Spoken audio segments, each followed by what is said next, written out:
बिस्मिल्लाहिर्रहमानिर्रहीम। अस्सलाम वालेकुम नाज़रीन, मैं हूं इरफान हाशमी और आपको प्रोग्राम में खुश आमदीद कहता हूं। व्यूअर्स, खबर ये है कि पाकिस्तान की अदलिया और इस्टेब्लिशमेंट के दरमियान लड़ाई अगले राउंड में दाखिल हो गई है और ये राउंड आखिरी राउंड होगा और दोनों तरफ से ऐलान जंग कर दिया गया है। सुप्रीम कोर्ट ऑफ पाकिस्तान की राहदारियां और फिर पाकिस्तान की इस्टेब्लिशमेंट की प्रॉक्सीज हमें दोनों तरफ से वार्निंग देती हुई इस वक्त नजर आ रही हैं। पिछले कुछ दिनों से ये बातें गर्दिश कर रही थी सुप्रीम कोर्ट ऑफ पाकिस्तान में कि ये फैसला सुप्रीम कोर्ट के जजेस ने कर लिया है कि इलेक्शन के मामले को टेकअप किया जाए। जस्टिस मंसूर अली शाह साहब ने अक्टूबर में चीफ जस्टिस बनना है और वो इस मामले में काफ़ी हद तक संजीदा भी हैं। और इस वक्त जो ख्वाजा आसिफ साहब टेलीविजन पर बैठकर जो बातें कर रहे हैं उससे ये अंदाज़ा हो रहा है कि जो धांधली हुई और जिस तरह से फॉर्म 47 वाली हुकूमत को बनाया गया, इसके खिलाफ पाकिस्तान की अदालतें खुलेंगी और वो फैसला सुनाएंगी। और अगर ऐसा हुआ तो ख्वाजा साहब ये कहते हैं कि हम हर आईनी रास्ता इख्तियार करेंगे और जो भी हमारे पास दवा है उसे ज़रूर इस्तेमाल किया जाएगा। यानी उन्होंने एमरजेंसी की तरफ अपना इशारा जो है वो कर दिया है। सुप्रीम कोर्ट में पाकिस्तान तहरीक इंसाफ धांधली के केसेस इस वक्त ज़ेर इल्तवा हैं। इमरान खान ने ये केसेस और इनके हवाले से सुप्रीम कोर्ट ऑफ पाकिस्तान का दरवाज़ा खटखटाया, लेकिन इन दरखास्तों को नहीं लगाया गया। सुप्रीम कोर्ट में इलेक्शन ट्रिब्यूनल से मुतल्लिक केसेस ज़ेर इल्तवा हैं। इमरान खान ने पाकिस्तान में जो कुछ उनकी जमात के साथ किया गया, इन केसेस को भी सुप्रीम कोर्ट ऑफ पाकिस्तान में खटखटाकर आवाज़ लगाई कि कोई है जो तहरीक इंसाफ को और पाकिस्तान की आवाम को इंसाफ दे सके, लेकिन दरवाज़ा नहीं खोला गया और ये केसेस भी ज़ेर इल्तवा हैं। फिर पाकिस्तान तहरीक इंसाफ के रहनुमाओं को जिस तरह हरासा किया गया वो केसेस भी ज़ेर इल्तवा हैं। यानी लेवल प्लेइंग फील्ड नहीं दी गई। और क्यों नहीं दी गई? कौन सी ऐसी ताकतें थी जिन्हें इस मुल्क में पूछने वाला कोई नहीं है और जब सवाल किया जाता है या तो आपको खामोश कर दिया जाता है या फिर उठा लिया जाता है। ये दो ही तरीके इस्तेमाल इन तमाम लोगों के खिलाफ किए गए। अब सुप्रीम कोर्ट ऑफ पाकिस्तान से जो वाइब्स आ रही हैं और जिन लोगों से हम बात करते हैं रोज़ाना की बुनियाद के ऊपर, वो खबर ये लेकर आए कि जजेस बहुत हद तक संजीदा हैं कि इन तीनों मामलात को टेकअप किया जाए। और हमने इसकी एक शक्ल मखसूस नशिस्तों के केस में देख ली। पाकिस्तान की अदलिया ये समझती है कि इस मुल्क में जिस हद तक मुदाखलत हुई पाकिस्तान की इस्टेब्लिशमेंट की, हमारे हालात को ख़राब करने में पाकिस्तान की इस्टेब्लिशमेंट का हाथ है। इस मुल्क की तबाही में पाकिस्तान की इस्टेब्लिशमेंट का हाथ है और अब वक्त आ गया कि उन्हें इस काम से रोका जाए। और जो ये नारा लगाया गया कि हम एक पॉलिटिकल हैं, अब उन्हें एक पॉलिटिकल नारे से काम नहीं चलेगा, बल्कि हम उन्हें एक पॉलिटिकल बनाकर ही छोड़ेंगे। व्यूअर्स, दूसरी अहम बात यह भी है कि इन केसेस में बेंच बनाने में चीफ जस्टिस साहब ना बिल्कुल अकेले हैं। आपने एक कमेटी बना दी और आपका ये ख्याल था कि इमरान खान के जब केसेस आएंगे तो मेरे ऊपर सिर्फ तनकीद होगी और अगर इधर से आए तो मैं अकेला अगर बैठा हुआ तो लोग ये सवाल करेंगे कि जनाब आप केसेस इमरान खान के क्यों नहीं लगाते, दूसरे केसेस लगा रहे हैं। तो लिहाजा मैंने अपने इस इख्तियार को कमेटी को सपुर्द किया और अब 3 लोगों के जरिए बेंच बनाया जाएगा। यानी तश्कील का काम, फॉर्मेशन ऑफ बेंचेस जो है वो कमेटी के पास है। लेकिन शायद चीफ जस्टिस ये भूल गए कि आपने मशावरत तो करनी है। और जहाँ तक इमरान खान के केसेस का ताल्लुक है, जिस कमेटी में अब ये मामला जाना है फॉर्मेशन ऑफ बेंचेस का, इसमें जस्टिस मंसूर हैं, जस्टिस मुनीब हैं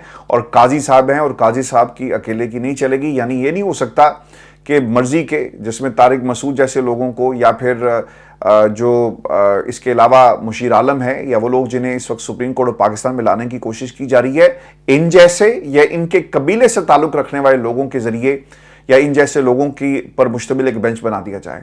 आपको इंडिपेंडेंट जजेस को इसमें शामिल करना पड़ेगा। यही वजह ना कि दोनों सीनियर जजेस जो हैं वो एक साइड पर हैं और कादी साहब अपनी मर्जी से अब ये बेंच नहीं बना सकते। अगर ये केसेस खुलते हैं तो पूरे इलेक्शन प्रोसेस पर काफ़ी सवालात खड़े होंगे। याद रखिएगा, जिस तरह 8 फरवरी को धांधली हुई, इलेक्शन मैनेजमेंट सिस्टम पर करोड़ों रुपए उड़ाए गए और इस पर एक भी फॉर्म 45 अपलोड नहीं किया गया। इसके बाद कमिश्नर रावलपिंडी के इंकशाफात भी काफ़ी अहम हैं। अगर ये केसेस खुले तो मुल्क में एक बुहरानी कैफियत होगी और इसीलिए जो vibe supreme court of Pakistan से आ रही है, इसकी बुनियाद पर ख्वाजा आसिफ ने कहा कि हमारे पास इसकी भी दवा मौजूद है और हम उसे इस्तेमाल करेंगे। सुप्रीम कोर्ट के इस फैसले के बाद हुकूमत को एक भनक ये भी लग गई है कि शायद अब वक्त आ गया है कि हम अपने जो तमाम ऑप्शंस हैं उनको एक एक करके इस्तेमाल करें। और इससे मुतल्लिक ख्वाजा आसिफ साहब ने जो इंटरव्यू दिया वो क्या कहते हैं कि मुल्क में गैर यकीनी माहौल है जी, जिसमें सियासतदानों के साथ अदलिया का भी हिस्सा है। इलेक्शन मंसूख करने की बात हो रही है, मगर हम ऐसी किसी सूरत हाल का भरपूर दिफा करेंगे अगर जो इलेक्शन को मंसूख किया गया, यानी सुप्रीम कोर्ट पाकिस्तान में अगर जस्टिस मंजूर अदालत खोलते हैं, अदालत लगाते हैं और इन तमाम केसेस को जो इस वक्त ज़ेर इल्तवा हैं और काजी साहब की कोर्ट में नहीं लग रहे, अगर लगे तो फिर ये मामला इंतहाई अहम होगा, चूंकि जस्टिस मंसूर ने अब ये फैसला कर लिया है कि इन इलेक्शन के हवाले से जो इस वक्त एक इस्तराब पाया जाता है, पाकिस्तान में पार्लियामान में फैसले नहीं होते, पाकिस्तान की अदालतों को आपने अपने घर के गुलाम बनाकर इस्तेमाल किया, लौंडी बनाकर इस्तेमाल किया, इंसाफ को आपने रांदाए दरगाह कर दिया। अब बहुत हो गई और अब बस बहुत हो गया। अब पाकिस्तान की अदालतें खुलेंगी भी, फैसले भी करेंगी और पाकिस्तान की आवाम को उसका मैंडेट भी दिया जाएगा, जिसने जो कुछ करना है जाके कर ले। अब ये वो वाइब्स हैं जिसके बाद ख्वाजा आसिफ साहब ये बातें कर रहे हैं और फिर वो ये कहते हैं कि इलेक्शन के नतीजे में हमें जो स्पेस मिली इसके एक एक इंच का हम दिफा करेंगे। सर, कब्ज़ा माफिया इसी तरह बातें करता है। अगर ये मैंडेट पाकिस्तान की आवाम ने आपको दिया होता तो आप सर धड़ की बाजी लगाते, मैं आपके साथ खड़ा होता, पाकिस्तान की आवाम आपके साथ खड़ी होती, लेकिन आपने अपने किरदार से, अपनी गुफ्तगू से, आपने पिछले 8-9 माह की जो हुकूमत की और इससे पहले जिस तरह से खेल खेला गया और जिस तरह से सुप्रीम कोर्ट पाकिस्तान फैसला सुनाती है, आप उसे मानने को तैयार नहीं। आप खूब दिफा कर रहे हैं और जो लूट माल होता है ना, डाकू, उसका दिफा इसी तरह करते हैं जिस तरह इस वक्त आपकी हुकूमत कर रही है। इस नतीजे में हमारे पास जो दवा मौजूद है इसे इस्तेमाल करेंगे, ये भी कहना है ख्वाजा आसिफ का। मुल्क में आईनी मेल्ट डाउन का खतरा है। सर, मसला यहां पर यह है कि अगर इंसाफ आपको मिले, इंसाफ आपकी मर्जी का हो, हस्बे ज़रूरत हस्बे ज़ायका हो, तो ख्वाजा साहब आप और बाबूजी उसे कबूल करेंगे। और अगर इंसाफ आपकी मर्जी का ना हो, इस मुल्क के ज़रा हालात का अगर आप जायज़ा लेना तो इस्लामाबाद हाई कोर्ट के 6 जजेस ने कहा कि सरकार मुदाखलत हो रही है और जो सियासी केसेस हैं उनमें मुदाखलत हुई, इमरान खान के केसेस में मुदाखलत हुई। मैं तो बार बार कह के ये थक गया कि ये मुदाखलत सिर्फ टेरियान वाइट के केस में नहीं हुई, बल्कि नवाज शरीफ के केस में भी हुई, मरियम नवाज के केस में भी हुई। और जिस तरह से जजेस ने हिम्मत करके खत लिखा, जरा सी हिम्मत और करें और कौम को यह भी बताएं कि किस तरह इंसाफ देने के लिए आपके ऊपर प्रेशर था और इस्लामाबाद हाई कोर्ट ने जिस तरह अपीलों को मंजूर किया, यह हकीकत भी कौम के सामने रख दें। इस मंजरनामे को जरा गौर से देखें ख्वाजा साहब। पाकिस्तान की अदालतें एक नहीं है, एक जज नहीं है। आप तो एक जज को रोते थे ना, जिसे काजी साहब ने रीइंस्टेट कर दिया कि जो फैज़ हमीद साहब हैं किस तरह से आकर कहते थे कि अगर ये फैसला आया और अगर आपके पास दरखास्त आई, अपील आई, तो आप क्या फैसला देंगे। यहां पर पूरी की पूरी इस्लामाबाद हाई कोर्ट इस वक्त पाकिस्तान में पाकिस्तान का निज़ाम चलाने वाली उनकी आंखों में आंखें डालकर ये कह रही है कि मुदाखलत होती है, लेकिन आपको शायद ये नजर नहीं आ रहा। ख्वाजा आसिफ साहब को जी लॉन्च किया गया बिल्कुल उसी तरह जिस तरह मुनीर फारूक को लॉन्च किया गया और उन तमाम लोगों को लॉन्च किया गया जो अपनी इतनी सी नौकरी के लिए ना पूरे पाकिस्तान का उन्होंने बेड़ा गर्क कर दिया। ख्वाजा आसिफ साहब ने एतराफ़ किया है कि जो फिच ने अपनी रिपोर्ट में 18 माह में हुकूमत के खात्मे से मुतल्लिक जो बात की है, इसमें वजन है टेक्नोक्रेट हुकूमत में शामिल होने के लिए लोग तैयार बैठे हैं। तहरीक इंसाफ पर पाबंदी का वक्त से पहले ऐलान कर दिया गया, इत्तेहादियों से मुशावरत ज़रूरी है, उनसे मुशावरत नहीं की गई। अब ये जो बात कही गई ना कि 18 माह और लोग तैयार बैठे हैं, मुझे ये ऐसा लगता है व्यूअर्स, और ये हमारे आज के इस प्रोग्राम का तज्जिया भी है कि पाकिस्तान में ये इस्टेब्लिशमेंट के लिए एक विन विन सिचुएशन होगी अगर ऐसी कोई सूरत हाल पैदा होती है। फ़र्क सिर्फ ये पड़ेगा कि वो शहबाज शरीफ जो इस्टेब्लिशमेंट से पूछ कर तमाम फैसले करते हैं, फिर टेक्नोक्रेट्स की मदद से तमाम फैसले इंप्लीमेंट करवाए जाएंगे। और अगर 18 माह से पहले टेक्नोक्रेट हुकूमत आ गई तो सुप्रीम कोर्ट कहता रहा कि 90 रोज़ में इंतखाबात कराओ, उन्होंने कहा नहीं करवाने हैं। और इस हुकूमत को अगर नल एंड वाइड और इलेक्शन को ख़त्म करार दे दिया गया, इलेक्शन कमीशन को कि आप घर जाएँ, और फिर ये कहा गया कि 90 रोज़ में इंतखाबात करवाएं, तो हमने माजी में देखा कि 90 रोज़ में इंतखाबात नहीं हुए, 90 रोज़ से वक्त आगे निकल गया। तो क्या टेक्नोक्रेट हुकूमत आई तो क्या वो 90 रोज़ में इंतखाबात करवाएगी? कभी भी नहीं करवाएगी। हाँ, एक रास्ता बहुत ही अहम है और एक चीज़ जो सबसे बड़ी रुकावट है वो है IMF। क्या वो ऐसी हुकूमत को कबूल करेंगे या फिर इससे पहले कि ये काम किया जाए IMF کو اور ان لوگوں کو جو IMF کو چلاتے ہیں امریکہ بہادر کو اعتماد میں لے کر یہ تمام کام کیا جائے. یاد رکھیے گا امریکہ میں بھی حکومت بدلنے والی ہے.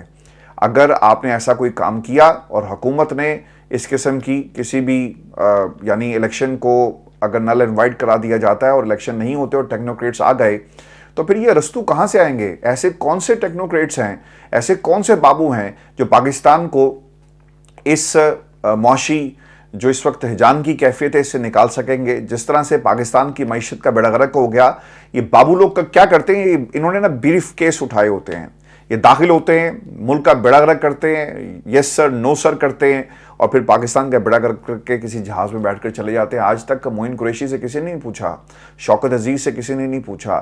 یہ جتنے ٹیکنوکریٹ آئے انہوں نے اس ملک کا بیڑا غرق کیا. اگر پاکستان میں کسی آپ نے شخص کو ذمہ دار ٹھہرانا ہے تو پھر عوامی مینڈیٹ سے حاصل کی گئی جو طاقت ہے اسی کے ذریعے لوگوں کے پاس یہ اختیارات دیں، کیونکہ کل کو عوام کے پاس ایک راستہ تو ہوتا ہے نا کہ یہ ووٹ مانگنے آئے گا، پہلے ہم اس کا احتساب کریں گے اور یہ پھر بھاگنا ہی نہ پائے. اسے ہم نے پکڑ کر اس کی سیاست کو اس کی سیاست سمیت ختم کرنا ہے. لیکن بابو لوگوں کو آپ ختم نہیں کر سکتے. نگران حکومتوں کا حال دیکھ لینا. جو لوگ سندھ میں نگران حکومت چلاتے رہے آج وہ جج بننے کی خواہش کا اظہار کرتے ہیں. محسن نقوی صاحب کے بارے میں کیا کچھ نہیں کہا گیا، اور ان کے اپنے اتحادیوں نے کہا کہ جناب یہ تو پرائم منسٹر بھی بن سکتے ہیں. یہ پاکستان کے حالات ہیں نا جی. یہ نگرانوں نے اور اس ملک کے اندر بیوروکریٹس نے اور یہ جو بابو لوگ ہیں انہوں نے خراب کر دیے. میں نے آپ کو نا بہت پہلے الیکشن کے حوالے سے تقریباً اگر آپ مجھے ریگولر سنتے ہیں تو میں نے 1 سال پہلے ہی الیکشن سے پہلے آپ کے سامنے یہ پورا تجزیہ رکھا انفارمیشن کی بنیاد پر کہ کس طرح مائکرو مینج کیا جائے گا، کس طرح سیکٹرز تقسیم کیے گئے، چھوٹے لیول پر کس طرح کس کی کیا ذمہ داری ہوگی، الیکشن کو کس طرح توڑا جائے گا. اور آج دیکھ لیں اب اسی الیکشن کے اوپر جس کی ہم نے پیشن گوئی اور جو انفارمیشنز ہم نے آپ کے سامنے رکھی تھی 1 برس پہلے، اسی الیکشن پر جسٹس منصور علی شاہ صاحب جو ہیں وہ ایکشن لینے کے لیے باقاعدہ انہوں نے یہ وائبز جو ہیں ہمیں سپریم کورٹ پاکستان سے آ رہی ہیں. ویورز میں آپ کو یہ بھی خبر دے دوں کہ خواجہ آصف کون سی دوا کی بات کر رہے ہیں. خواجہ آصف صاحب کا اشارہ ممکنہ طور پر ایمرجنسی کی طرف ہی تھا. ایمرجنسی کی باتیں گردش کر رہی ہیں. ایمرجنسی کا طریقہ کار اصل میں ہے کیا یہ بھی میں آپ کو بتا دیتا ہوں چیزیں فریش کرنے کے لیے کہ آئین اس حوالے سے کیا کہتا ہے. آئین کا جی آرٹیکل 232 2 صورتوں میں ایمرجنسی لگانے کے حوالے سے ہے.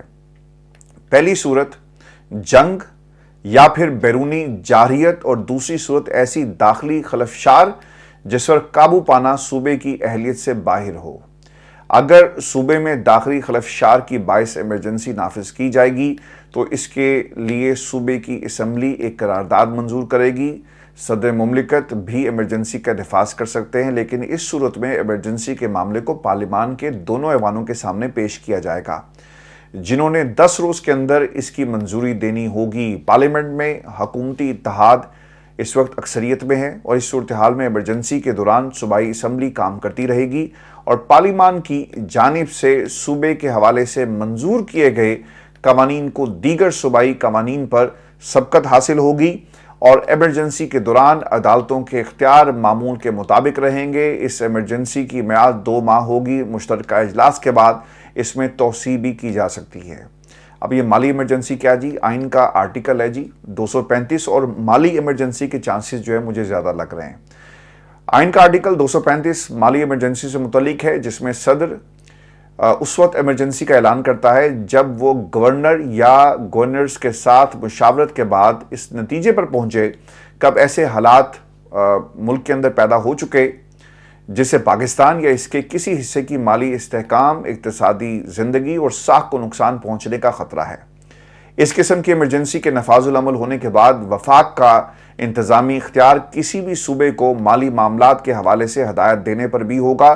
ان ہدایات میں صوبے یا وفاق کے لیے کام کرنے والے کچھ یا تمام افراد کی تنخواہیں اور مراد میں کمی کی ہدایت بھی شامل ہو سکتی ہیں. لیکن کیا اس ایمرجنسی کی سپریم کورٹ سپورٹ کرے گی؟ ویورز، کیا ججز جو استعفیٰ دے دیں گے یا پھر کام کرتے رہیں گے؟ جسٹس منصور علی شاہ صاحب کا شمار دنیا بھر میں آئین پر عمل درآمد کرانے والے اور عدالتی اصلاحات کرانے والے ججز میں ہوتا ہے. क्या وہ چیف جسٹس بنیں گے تو ان کے ہوتے ہوئے حکومت کچھ ایسا کر سکتی ہے؟ کیا پاکستان پیپلز پارٹی اس میں حکومت کے ساتھ شامل ہوگی؟ اچھا، اب یہ جو سچویشن ایک بن رہی ہے نا، اس میں سب سے زیادہ اگر یہ کہا جائے کوئی ونر ہے یا پھر کوئی امپورٹنٹ پوزیشنز ہیں، تو آپ کو پتہ لگے گا کہ آصف علی زرداری نے ایسے نہیں صدر کی کرسی اپنے پاس رکھی، گورنرز کی کرسی اپنے پاس رکھی، پنجاب کے اندر بھی، کے پی کے اندر بھی، اور سندھ میں بھی ان کا اپنا وہ گورنر جو ہے وہ لانا چاہتے ہیں. تو یہ اس لیے نہیں کیا گیا، اس لیے کیا گیا کہ کل کو جب ایسی صورتحال پیدا ہوگی تو جو لوگ آئینی عہدوں پر براجمان ہوتے ہیں آپ انہیں ہٹا نہیں سکتے.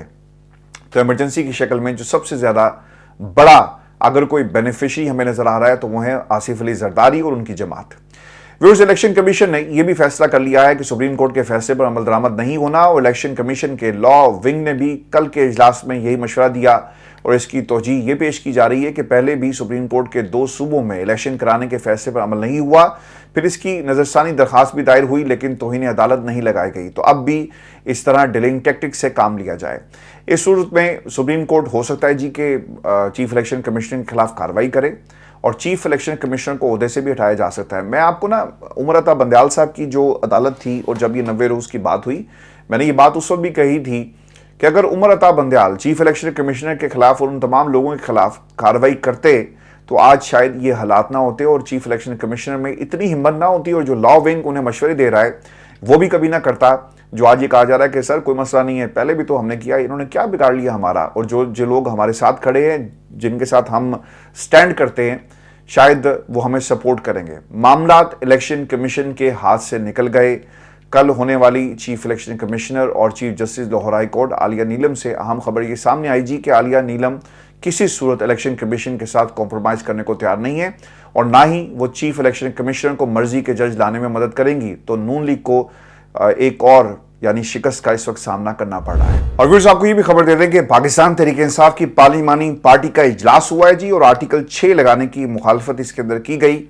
اور پاکستان تحریک انصاف اور سنی اتحاد کونسل کا مشترکہ پارلیمانی پارٹی اجلاس، جس میں پاکستان تحریک انصاف اور سنی اتحاد کونسل کے مرکزی قائدین اور اراکین پارلیمان نے اس میں شرکت کی ہے. پارلیمانی پارٹی نے پاکستان تحریک انصاف پر پابندی کی مخالفت کی ہے اور عمران خان کے خلاف آرٹیکل 6 کے تحت کارروائی کا فیصلہ مسترد کیا.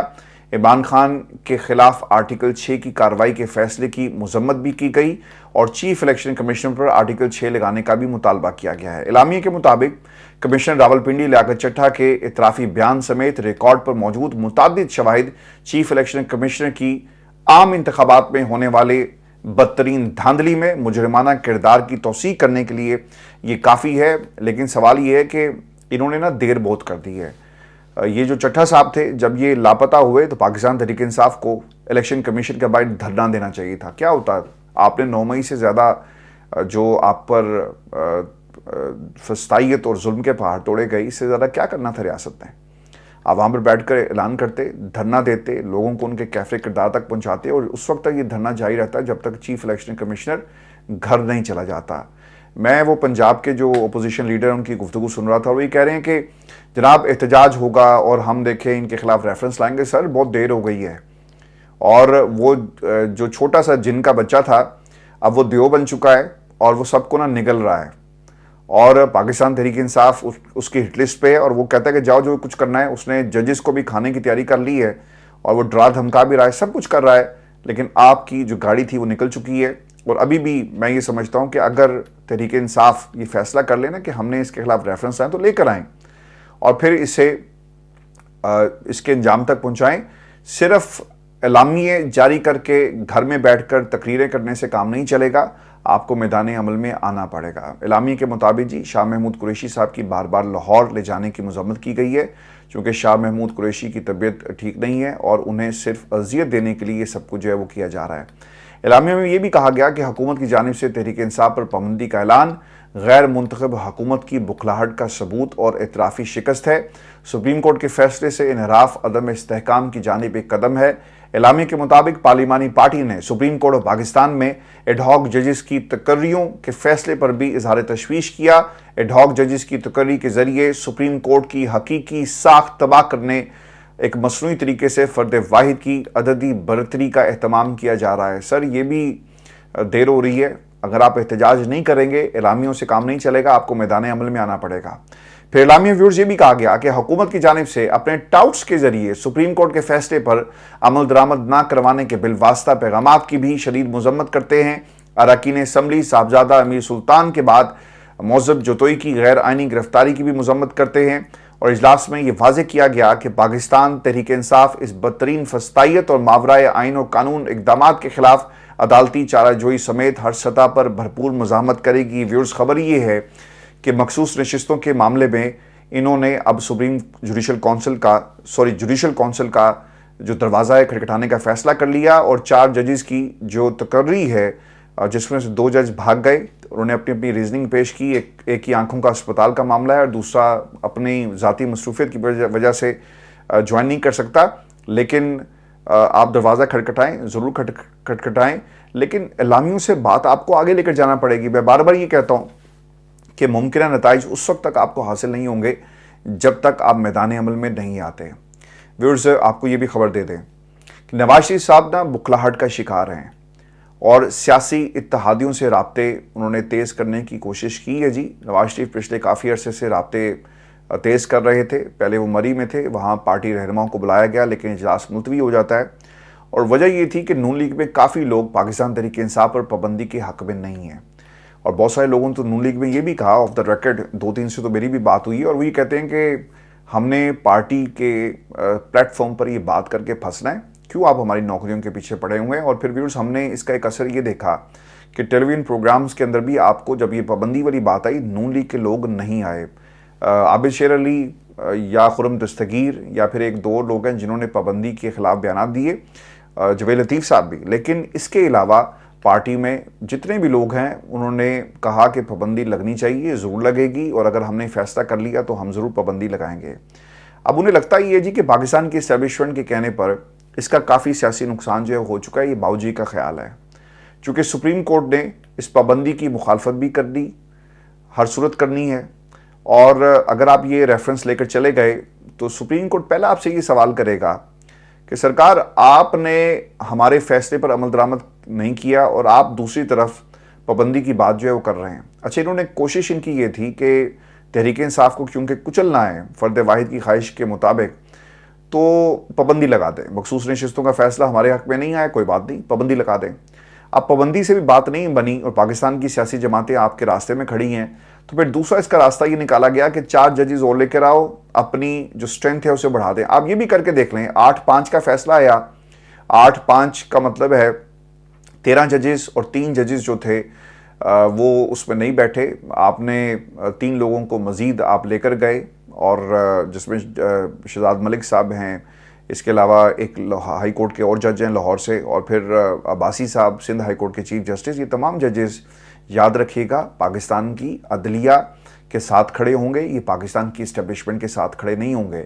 आपने ये जो फिगर्स चेंज करने की कोशिश की कि कंपोजिशन और आइनी स्कीम बदल दी जाए, करके आप ये भी देख लें जो इस वक्त इस फैसले के साथ जजेस जो खड़े होंगे जी, उनकी तादाद ज़्यादा है। और मुझे तो ये भी लगता है कि याहिया अफरीदी जिन्होंने इख्तलाफी नोट भी लिखा, वो भी पाकिस्तान तहरीक इंसाफ के साथ नहीं बल्कि इंसाफ और कानून के साथ खड़े होंगे। अगर ये कहा जाए कि तहरीक इंसाफ के हक़ में फ़ैसला आ रहा है, सर ये एक जब इंसाफ आप लेने गए ना, तो वहाँ पर 8 जजेस ने ये देखा कि किसके साथ ज़्यादती है। उन्होंने ये नहीं देखा कि ये PTI है या इमरान खान है, उन्होंने ये देखा कि ज़्यादती किसके साथ हुई है। तो बाऊजी जो हैं वो काफ़ी परेशान है, उनकी मुश्किलात में इजाफा हो रहा है, क्योंकि ये सब कुछ इस्टेब्लिशमेंट के कहने पर हुआ। मखसूस नशिस्तों का केस आपके हक़ में नहीं आया, फिर आपने एक और तरीका निकाला। ये सब चीज़ें बैक फायर करेंगी और आपको इसकी कीमत अदा करना पड़ेगी। पाकिस्तान की इस्टेब्लिशमेंट ने तो इलेक्शन नहीं लड़ना ना, इलेक्शन तो बाऊजी ने लड़ना है और फिर इनकी आने वाली नस्ल ने लड़ना है। तो इनके पल्ले क्या होगा? अब कौम इन तमाम वाक़यात को नहीं भूलेगी। नवाज शरीफ ने इत्तेहादियों से राब्तों का जी फैसला किया है, जिसमें वो इत्तेहादी रहनुमाओं से मखसूस नशिस्तों के हवाले से सुप्रीम कोर्ट के हालिया फैसले पर मुशावरत करेंगे। नवाज शरीफ, सदर आसिफ अली जरदारी, चौधरी शुजात हुसैन और फजल रहमान MQM और अवामी नेशनल पार्टी समेत बलूचिस्तान से इत्तेहादी जमातों की क़यादत से भी राब्ते करेंगे और तमाम इत्तेहादी कायदीन से राब्तों और मुशावरत के बाद आइंदा की हिकमत अमली जो है वो तय की जाएगी। नवाज शरीफ की जी परेशानियों में इजाफा हो गया एक तरह से, और नवाज शरीफ के बारे में एक बात मशहूर है कि जब जब उन्हें हुकूमत मिलती है वो बंदे को वज़ीर-ए-आज़म ऑफिस से राजा बाज़ार रावलपिंडी भेजते हैं वहाँ से कुल्हाड़ी मंगवाते हैं और फिर वो कुल्हाड़ी अपने पाँव पर मार देते हैं। इस बार भी उन्होंने कुछ ऐसा ही किया। पहली गलती, मैंडेट चोरी का आप हिस्सा बन गए, यानी जब चोरी हुई आपको भी ये जो लूट का माल था वो दिया गया और एक सीट आपको दे दी गई, एक आपकी बेटी को दे दी गई, एक आपके भाई को दे दी गई, एक आपके भतीजे को दे दी गई और कुछ सीटें आपकी पार्टी में तकसीम कर दी गई। ख्वाजा साहब को भी सीट इसी तरह मिली और वो लोग जो इस्टेब्लिशमेंट के करीब थे उन्हें नवाजने का सिलसिला जो है वो शुरू हो गया। ये गलती आपकी पहली गलती थी जो आपने की। दूसरी गलती, शहबाज शरीफ को वज़ीर-ए-आज़म आपने बना दिया कि भाई की बड़ी ख्वाहिश थी, चले भाईजान तुसी तो चौथी बार वज़ीर-ए-आज़म नहीं बने, मैनू तो दूसरी बार वज़ीर-ए-आज़म बनन दियो। That was the intentions of Shahbaz Sharif and he was always close to Pakistan establishment और हमने उसका एक नतीजा देख लिया। फिर तीसरी गलती, मरियम की सीट हारने के बावजूद उसे वज़ीर आला बनाकर आपने एस्टेब्लिशमेंट के साथ ना एक तरह से डील कर ली। चौथी गलती, पाकिस्तान पीपल्स पार्टी के साथ इत्तेहाद करके आपने की। पांचवी गलती, एस्टेब्लिशमेंट की मर्जी की कानून साजी करके आपने की। फिर पाकिस्तान तहरीक इंसाफ पर पाबंदी और अब आखिरी गलती, उन्होंने सुप्रीम कोर्ट के साथ एक तरह से ये जो टग ऑफ वॉर शुरू कर दी है, ये इनकी सबसे बड़ी गलती होगी और इसके बाद नून लीग के ताबूत में आखिरी कील जो है वो हमें नज़र आ रहा है। व्यूअर्स, पाकिस्तान के अंदर बाऊजी जो सियासत कर रहे हैं ये सिर्फ अपने ख़ानदान और अपनी कुर्सी को पक्का करने के लिए, आने वाली नस्लों की कुर्सी को पक्का करने के लिए सब कुछ किया जा रहा है। गेम बड़ी सीधा सी है जी। जिन लोगों ने इस्टेब्लिशमेंट के साथ डील करके ये तमाम नशिस्तें हासिल की, अब उन्हें इसकी कीमत जो है वो अदा करना पड़ रही है और कीमत कैसे अदा आप लोग कर रहे हैं उनकी बात मानकर। इस्टेब्लिशमेंट फैसले करती है, आप उन्हें इम्प्लीमेंट करवाते हैं, वो ख्वाहिश का इजहार करते हैं, आप उस ख्वाहिश को पूरा करने के लिए निकल पड़ते हैं। जमहूरियत कहाँ गई? जमहूरियत तो जी बढ़ गई है। Sorry, I am using this word, बढ़ गई। बाज़ लोग ये पसंद नहीं करते, लेकिन जमहूरियत कहाँ है? हमें तो जमहूरियत नज़र नहीं आती। इस मुल्क के अंदर सिविल मार्शल लॉ और इसकी बदतरीन शक्ल जो है वो इस वक्त हमें नज़र आ रही है। आमरीत में तो पता होता है ना कि ये आमिर है और ये इसके फैसले हैं और आइंदा से किसी ने ऐसे काम नहीं करने, और फिर सारे का सारा जो बर्डन होता है इकॉनमी का उसके ऊपर होता है कि उसने कैसे मामलात को देखना है। लेकिन यहाँ पर रोज़ाना जमहूरियत का कत्ल किया जाता है, रोज़ाना जमहूरियत को गलियों में घसीटा जाता है, रोज़ाना चौराहों पर जमहूरियत की बोली लगती है, रोज़ाना जमहूरियत का जनाजा जो है निकाला जाता है और रोज़ाना हम जमहूरियत की कब्र के ऊपर कतबा लगाकर फातह खानी करते हैं, थैंक्स टू पाकिस्तान इस्टेब्लिशमेंट। और ख़ास तौर पे इस्टेब्लिशमेंट को तो एक काम था करना, लेकिन जो पाकिस्तान के सियासतदान हैं ये इसमें बराबर के शरीक हैं, बल्कि किया धरा इन लोगों का है जो इस जमहूरियत को इस नहज तक लेकर आए। व्यूअर्स, ये आज की नशिस्त थी हमारी। अगली वीडियो में आपसे मुलाकात होगी। इजाज़त दीजिए। अल्लाह।